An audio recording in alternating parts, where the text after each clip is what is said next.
and gentlemen, the story you are about to see is true. The names have been changed to protect the innocent.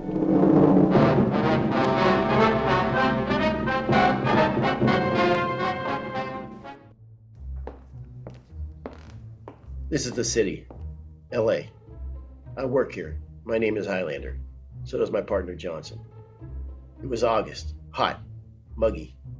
This is just another routine call on this 503 square miles they call the City of Angels.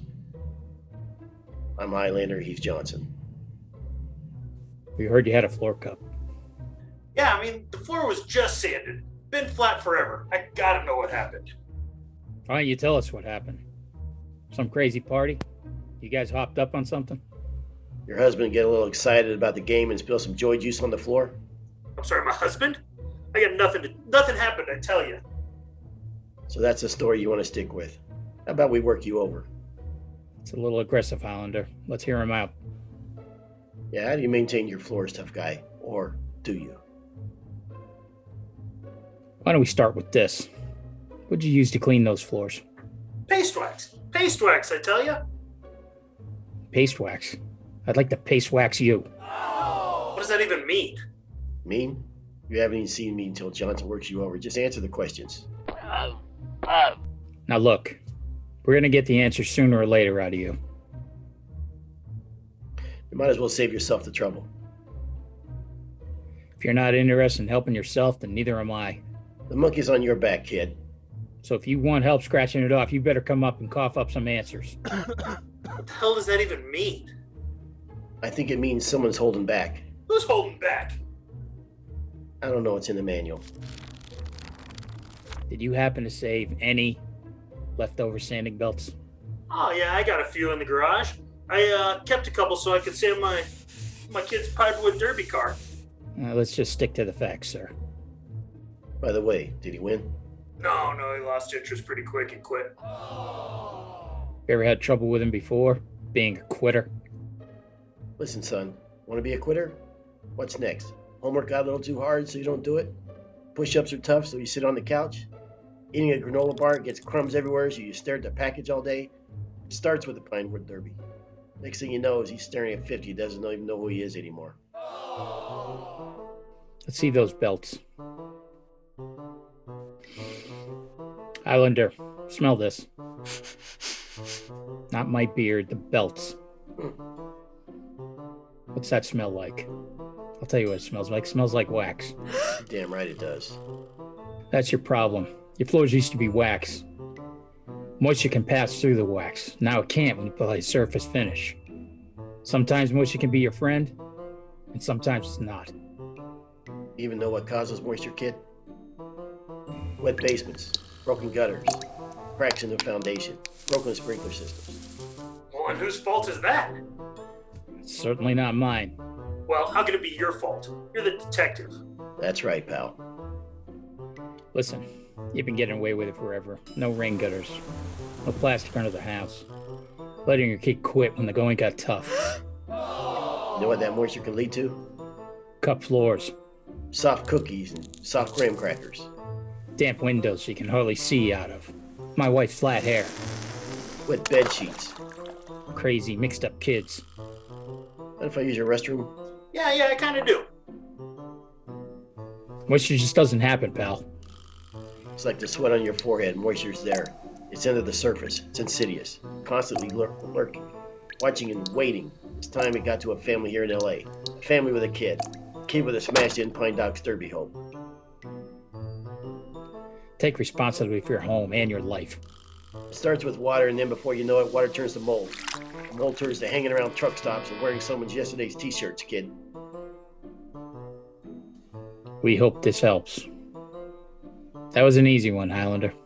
Yeah, this one was. Contractor be she pretty happy about this report.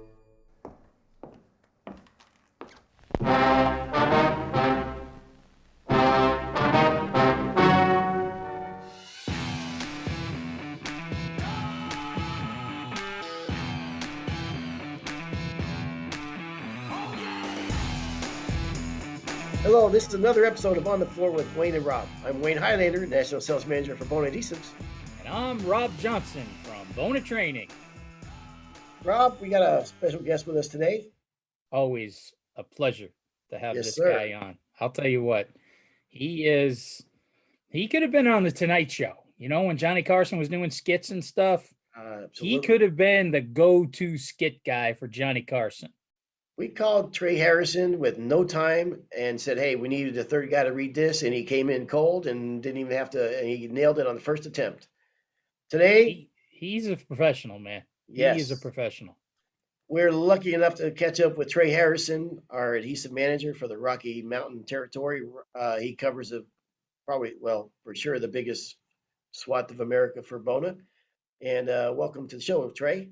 Appreciate it, guys. And I can't act without some good co-actors. So I just follow my lead from you guys. That's it. Always kissing up. You That's got the way to do it, Trey. You always kiss up. No reason to kiss down.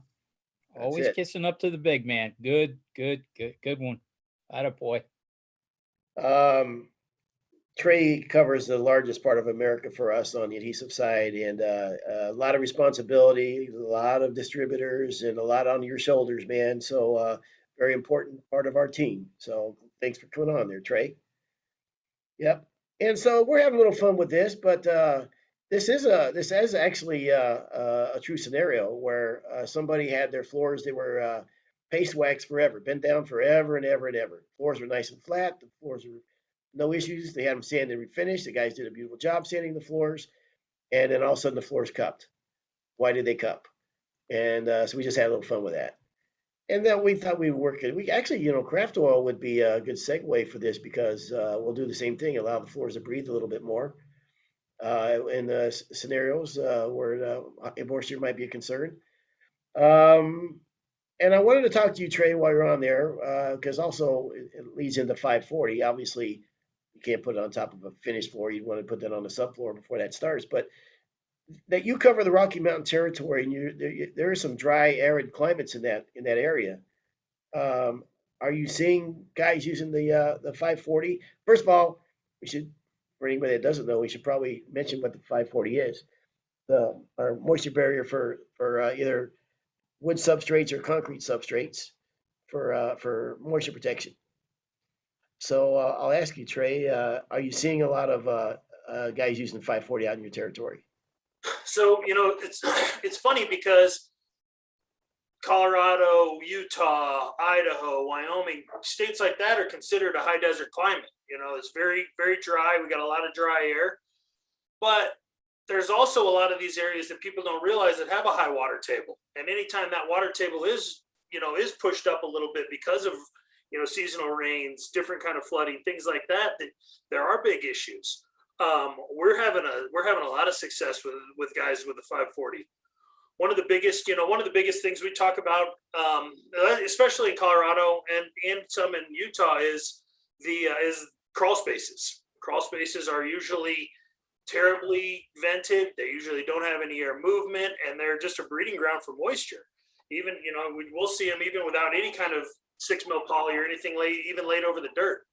So that's been something that's been really, really beneficial for some of the contractors because they can they can roll that on their wooden substrate. That moisture can still go into the substrate, but then when it off gases, it can off gas at a slow enough rate that it's not going to affect those floors.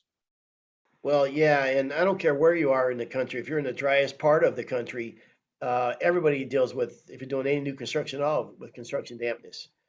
That just moisture from the construction process. And that was my other thing is that, yeah, on new construction, you've got right now the hardest thing for people to get are windows, HVAC systems, and garage doors.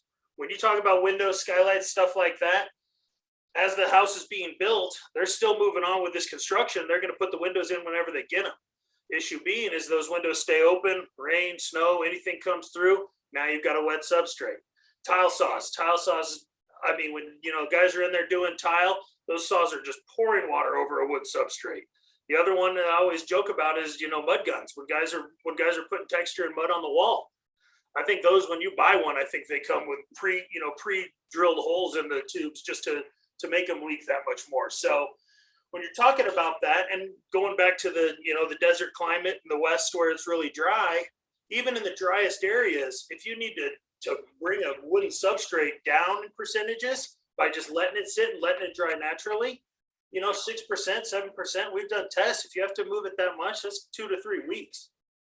And that's where you start to really, really mess with everybody's timetables.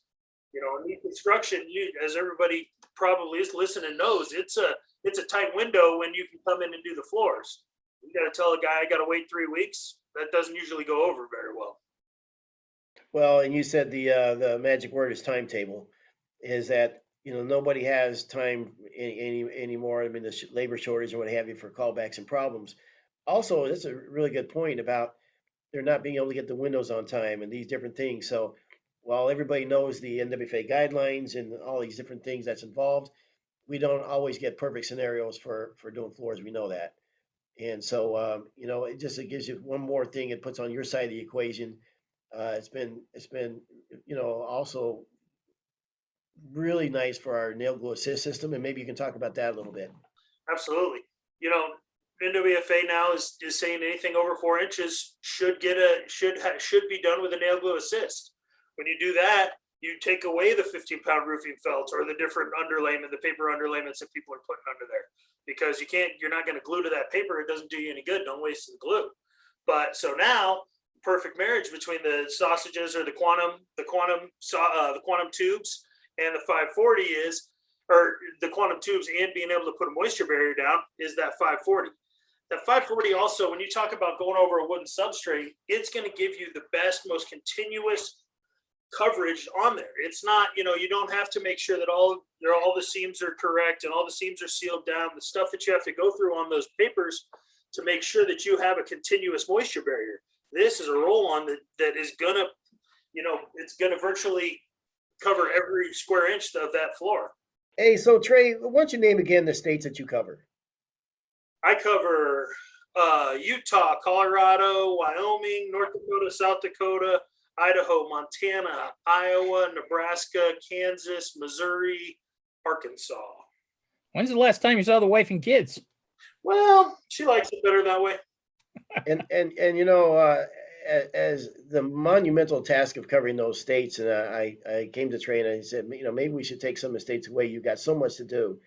And he goes, no, I don't want any of them taken away. I want every one of them. And he does a great job managing them. So kudos, and a really important player for Bona and our team. So appreciate it. One of the best things about those states is that I do get to see so many different climates, from the desert to going into St. Louis and stuff, where the river is very prevalent. There's a lot of water there, into the Midwest and up way north where it's even drier than Colorado. So it's nice to have a bunch of different climates and a bunch of different substrates that are put down. Well, and you bring a lot of knowledge to the table because you do see a lot of different scenarios. You do see a lot of different, if you look at the NWFA guidelines and regional moisture and everything like that, you get to, and you're a very analytical guy. I mean, and I don't need to tell you, but you do a good job studying these things and what have you. You do a lot of great reports on your findings, and so anyhow, appreciate you making time with us today. We had a little fun, but get away from our daily thing for a little bit. So appreciate you making the time, Trey, and thanks for being with us. Yeah, anytime. Before we get going, I got to tell you this, and I swear this is true, and this still blows my mind. Judy went to California to visit her mom, with what she's going through, and she's gone for a weekend. And as she was leaving, the stray cat, the gray and white stray cat, came walking up with a limp so bad it couldn't put his front right paw down on the ground. That's hard to watch a cat that can't put it, especially a stray. You know what I mean? Shovel time. No. Okay. So we both saw it at the same time, and she was, getting ready to put a suitcase in the car, and she looked at me, she goes, "Oh, Wayne." And I go, "Look, I'll take care of it. I'll take it to the vet. I'll just, go on your way. I'll take care of it." So she goes, "I'll get a cat carrier out for the garage for you." Okay. So you ever try to put a wild animal in a cat carrier? No, I mean, it just doesn't happen. Never. No. Yeah. Well, you shouldn't. So I could not get it into the thing. I mean, it's feral, but it would let me pet it. I mean, it was friendly, but picking it up, and putting the thing is another story. So I managed to get it into my truck though. Okay. And I knew, so I drove it to the vet. Obviously he's going crazy. He's never been in a car before, I'm sure. Especially a Dodge Ram Rebel. But I knew as soon as I opened that door, he's going to want a jet, right? I mean, I know that. So I carefully opened the door. And as careful as I was, as soon as he turned into a mountain lion and just like basically ran over my face to get out. And he takes up the field and he takes off and he's gone now. Okay. So Judy's gone. The cat's gone. And I don't know. What am I going to do with this cat? I got to go back to work. It's like 8 in the morning. So that night, I go out looking for it. I bring a can of cat food. I go look for the cat. Can't find it. The next day, I get up early before work starts. Right as it turns daylight, I went out there and I looked for that cat, right? I put signs up. Missing cat, reward, gray cat, front paw, I called the veterinary. I said, hey, if anybody only somebody could have taken a picture of you putting up cat signs. That would have been awesome. I was so annoyed because here's why I felt bad, because I screwed him up. I took him out of his routine. You know what I mean? Even though he had a bad paw, I took him and I moved him to a different part of the world. You know what I mean? So that's why I felt bad, because I was the one that screwed him up. So, and Judy called and said, what happened? What did the vet say? Well, I said, the vet said that, it pulled a thorn out of its thing and, whatever, and it's fine. So just so she wouldn't worry about it. Right. Mm-hmm. But on day 4, Rob, that damn cat was outside the back door, as God is my witness. And it looked like it never ate since I fed it last. You know what I mean? How did it know to get back? And it's a mile and a half. How is it possible that cat found its way back? I heard dogs will do that. I've heard that, but I'm absolutely blown out of my mind and grateful that he came back. So, how many cat stories do you think we've done on this show? I don't know, man. Look, I got nothing else going on in life. Okay. I bet we got a good 20 cat stories. Yeah. Well, and I don't own a cat, so they're all mine. Highlander cat story. I'm seeing a book. I'm seeing like a Christmas book or something. No. Of just Highlanders cat stories. I'm not necessarily even a cat guy, but okay. You're definitely a cat guy. I know you'd say that you're not a cat guy. All right. You're a cat guy. You love it. Nothing wrong with that. Okay. So anyhow, the bottom line is the cat made its way back about a mile and a half back to the house on 3 legs, because the other one, he was so damaged you couldn't touch the ground with it. So, that's too bad they didn't take that leg off. That would be cool. That I would love that. I'm not a cat guy, but if I could have a 3-legged cat, I'd have a 3-legged cat. So believe it or not, I'm really truly not a cat guy. You are. No, we get 38 stories on the floor of cat stories. So look, you're a cat guy. Like I said, I don't have a lot. You know what? It's not that you're a cat guy. People don't understand that you're squishy, aren't you? You're squishy. Yeah. You got a soft spot for animals and there's no people question. like Trey and So, God bless animals, man. I mean, what got me when he came back is like, I'm the guy who screwed him up. I'm the guy that put him into this vehicle and drove him off. And when he came back, he still trusted me. You know what I mean? Yes, he probably had no place else to go, and he was hungry. So yeah, he was hungry. So, but it's just, I don't know. Anyhow, so there you go. You're a cat guy. It's all right. You can admit it. You're an animal guy. All right, everybody. I appreciate you listening. And that's been another episode of On the Floor with Wayne and Rob. Please stay tuned for another episode.